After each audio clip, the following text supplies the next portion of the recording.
Genshin's current banner with Cyno and Ayato is coming to a close in a couple of days, and I think most of you out there probably decided to skip this one. But here's the thing, this might be a mistake, because I think especially Ayato would be a great character for many players out there, but they're not aware of it. So before this banner comes to a close, let me tell you what I mean so you don't end up with any regrets. Now, first things first, what is the deal with Ayato? See, Ayato is a main on-field DPS character, meaning he benefits the team the most if he's being played actively on the field. And he has the Hydro element. Now, what's so special about that? Well, Hydro is probably at the moment the strongest element in the game because it can be combined with countless other elements into elemental reactions all across the board, enabling bloom reactions, doing strong vaporize or cryo reactions, whatever you want. Hydro is somehow always involved in it, which is why I personally believe that every traveler out there, sooner or later, should aspire to having at least one Hydro on-field DPS on their account, because they can just be used universally and they're going to be great value for every account out there. But as great as this sounds for on-field Hydro DPS characters like Ayato, this is also at the same time the main problem that Ayato has always had since he was released. Let me tell you what I mean. If you've ever spent at least the tiniest amount of time with account theory and which type of characters provide which value to any account, then what you probably know is that having too many on-field DPS characters is not necessarily the smartest move. Compare that to some great off-field characters like Fischl or Zhangling. They don't have any requirements, whereas on-field characters are sort of the star of the show, and if you have one, you need to build the entire team around that one character. So, long story short, one Hydro main DPS character per account is usually enough, and you wouldn't necessarily want to go for a second Hydro on-fielder filling the same role. And that's exactly the problem with Ayato, because he is not the only on-field DPS character that has the Hydro element in the game. There are actually quite a lot nowadays. The most prominent one of the past and still a great option would be Tartaglia, aka Child, but with the Fontaine update we now also got Neuviet, who is himself an excellent on-field DPS character. And both of these, Neuviet and Tartaglia, are considered S tier in many rankings, whereas Ayato is always like one tier below it. Some put him in A, some even put him in B tier. And if one main Hydro DPS is all you want to afford, then of course you would decide to not go for Ayato, rather go for one of the big boys. Alright, so if you ideally only want to have one Hydro DPS per account, and there are two options out there who are considered stronger, then why do I make this video and tell you that you shouldn't skip Ayato just yet? Let me elaborate. First off, I'm not gonna sit here and pretend that for some reason Ayato is way better than the other two. Child and Neuviet do a bit more than him. That's correct. But what's also true is that you don't play Genshin Impact on paper, you play it on screen. And when it comes to practical day-to-day gameplay, then Ayato brings some, let's call them soft skills to the table that elevate his performance more than it does the performance of the other two in many practical situations. And that's what I want to focus on right now, because I believe that a lot of players aren't really aware of that and just look at the numbers too much. Let's get into it.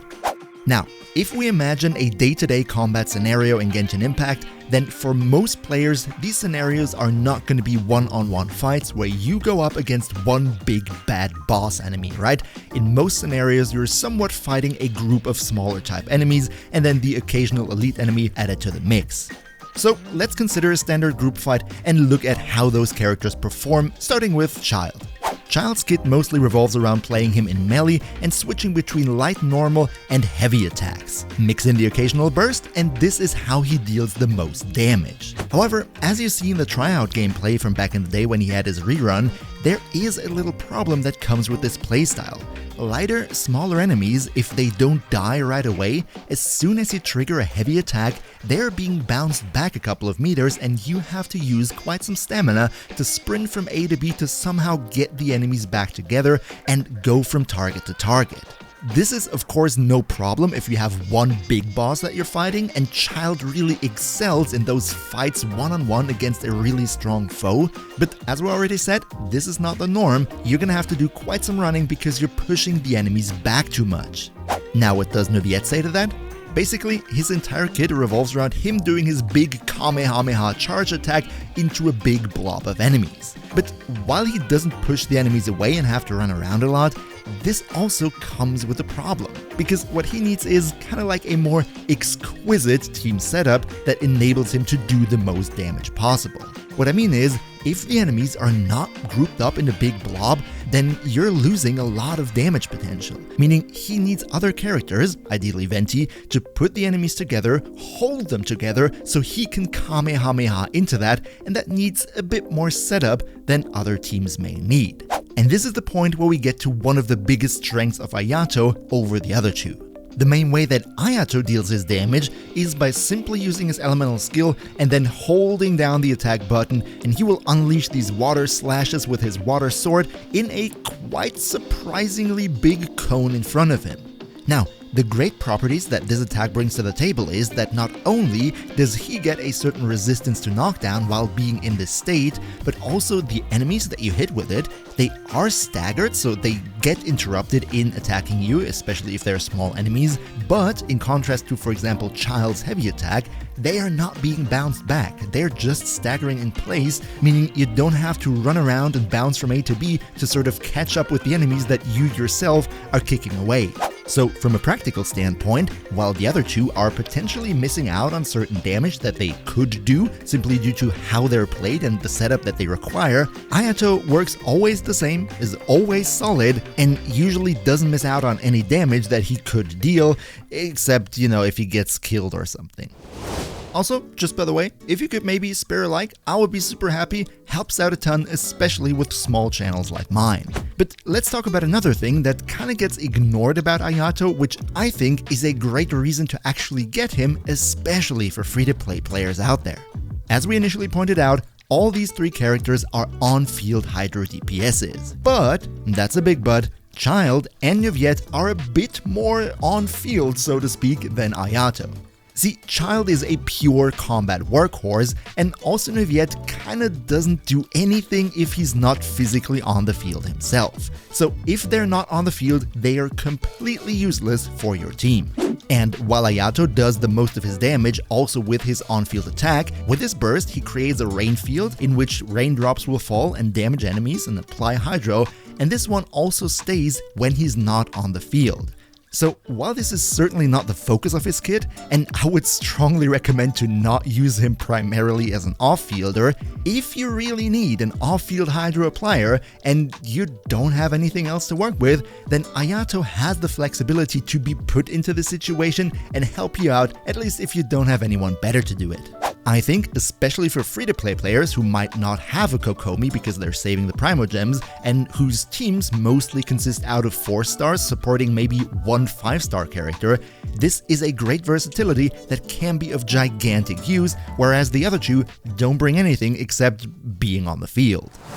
And now that we're already talking about team composition, team flexibility, and 4-star characters that work nice together, usually of course every Hydro DPS in the game is very flexible because you can combine them with Cryo, you can combine them with Electro and Pyro to do a lot of mainstream reactions, and they can also be used in any type of Bloom team. Meaning the roster of characters that you can combine with those Hydro on-fielders is always quite broad. However, given the fact that Neuvillette, for example, needs a bit more setup and needs his team to be a bit more hand-picked than maybe your generic Hydro on-fielder, with Ayato, the team is absolutely no problem. If you want to have a Vaporized team, you can go for Bennett and Zhangling. If you'd rather have a Taser team, no problem. Go for Fischl or maybe Beidou, also 2 great 4-star characters. Cryo? Use Rosaria, or basically any other Cryo off-fielder in the game, could be Xiangyun too. And to pull everyone neatly together, you don't need Kazuha, you don't need Venti, Sucrose will be absolutely enough. I think especially Ayato excels in one of those teams where he is really the only 5-star character. And as if the devs, for some reason, are magically aware of this, 2 of the 3 4-star characters accompanying this banner are in fact great teammates for Ayato, those being Zhangling and Kuki Shinobu. So if you pull on him, not only are you going to get the 5-star character, you're also going to get half the team to accompany him right at the same time. Not to mention that those 2 are great 4-star characters in general. But And this is the biggest but of the entire video, okay? Everything we mentioned, why Ayato is better than you think, and why he has a right to exist even though there are technically stronger characters out there in his role, all of those reasons don't really play a role at this point in time. Here's what I mean. Over the last couple of weeks, we had a surprising density of Hydro characters being featured on all the banners. Some of them were off-fields, but we also had both Child on his rerun and the introduction to Neviette. Meaning, if you want a Hydro on-fielder for your account right now, then we don't need to argue which of these three might be the best option for you because, frankly speaking, the other two are gone. Their banners recently ended. So I think for at least a couple of months to half a year, we don't need to expect them to come back. Of course, nobody can tell the future, least of all Genshin Impact YouTubers, but if they don't release another great Hydro on-field character in an upcoming banner, which I think is probably not that likely, then we don't need to argue which of these three is the best Hydro on-fielder for you right now, because in this case, Ayato would be the last chance that you get for quite a while to have a good Hydro on-field unit. However, I want to make one thing very clear. Even if you would like to get him and you don't want to spend Primogems right now and you miss the opportunity, it's not the end of the world. The last thing I want to achieve with this video is to FOMO you into some impulsive spending behavior that you will regret afterwards. So let me make this very clear. Yes, I do believe that Ayato is better than people think he is, but what I definitely do not want to be the take-home message for you is that you need to spend all your primos on Ayato right now and therefore miss out on some other character that you might have wanted to have more than him. No, what I really want to say with this video is this. You can skip Ayato. Depending on your personal account and your preferences, this might be a valid decision. But if you skip Ayato, you should skip him for the right reasons. Those being, for example, you don't have the Primogems to go for him and you don't want to spend money. Or if you really want one of the characters that is coming up in the next banners. Say, for example, Raiden Shogun, who is probably the fan favorite in the game, right? If you're desperate to get her, then sure, don't spend Primogems on Ayato right now. Or if you simply feel that you don't need a Hydro DPS right now and you can wait for another couple of months to get yourself one, then yes, there's no need to rush it with Ayato right now. I hope you understand what I mean. Skipping Ayato is fair game, but don't skip him just because some website says he is not S tier. Don't skip him because his paper damage is not quite on par with the damage of Child or Neviette. At the end of the day, pretty much every character can 36-star the Spiral Abyss anyway if that's what you want to go for. And I think for many players out there who are actively engaging in the overworld still, Ayato is a very strong, convenient, and super duper flexible pick. This is something I feel is underestimated a lot, and I wanted to make this clear before the banner ends to maybe bring some more well-deserved attention to him.